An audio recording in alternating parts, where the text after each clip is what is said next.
you just said, based on the 3 weeks, since the 3 weeks that you've sent the letter, things have not significantly turned around. And there is one more week to go, which, by the way, is a grace period that you guys have chosen to give to them. There is no grace period in the law. I would not describe it as a grace period. We've talked about this before. There were a number of things that are not light switches that you cannot, policy recommendations that we had that you cannot make happen overnight. So it's not a grace period. So can the U.S. government commit to taking action at the end of 30 days if the picture is dire as today? I am not going to tell you, I cannot predict to you what we will or will not do at the end of the 30 days. I do not know what the factual situation that we will face in that period will be.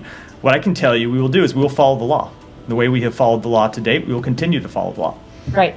And on what Israel is doing in northern Gaza, they say Hamas is regrouped in this area and that's why their military and tanks are back there. I'm wondering, what is the U.S. assessment? Is that also the U.S. assessment that this is the case and this is necessary military action? I don't have a military assessment to offer from here. We know that there are Hamas fighters that continue to operate in northern Gaza. The Israelis can speak to what their own assessments are as to what it is that they are targeting in their operations in the north. Is the kind of military campaign that they've been conducting in northern Gaza for the past 3 to 4 weeks, is that acceptable to the United States? We have concerns about specific actions we've seen. You saw me speak last week to the concerns we had about a building that they took down in which 25 children were killed and scores of other civilians were killed. We have great concern about the civilian harm that we saw in that strike and the civilian harm that we've seen in general in operations in northern Gaza. In the same way, we have concerns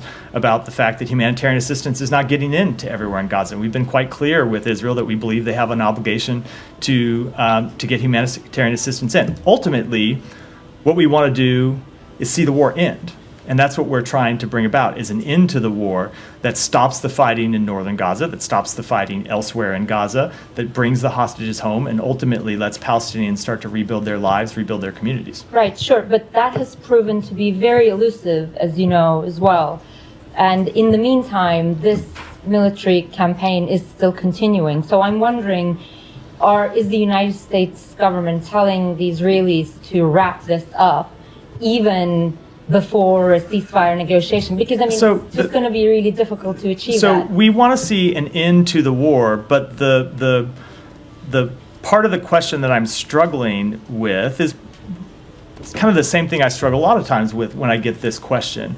There are two sides to a war, right? It is not just Israel that is fighting a war here. Hamas is also fighting a war.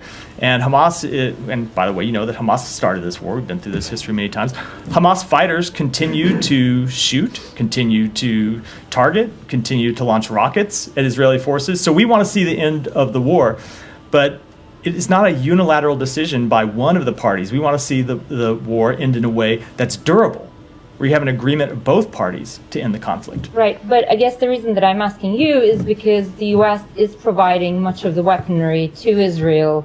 So I am wondering if this particular military strategy, which seems to be imposing a siege, during which the humanitarian aid has dropped significantly, there has been a lot of civilian casualties. Is this military strategy acceptable to the United States? And how long more will you let it continue? So we have great concerns about the humanitarian toll in northern Gaza. And as to the question of how much longer it will continue, we want to see the war end now. We want to see an end to the war, and that's what we're trying to accomplish.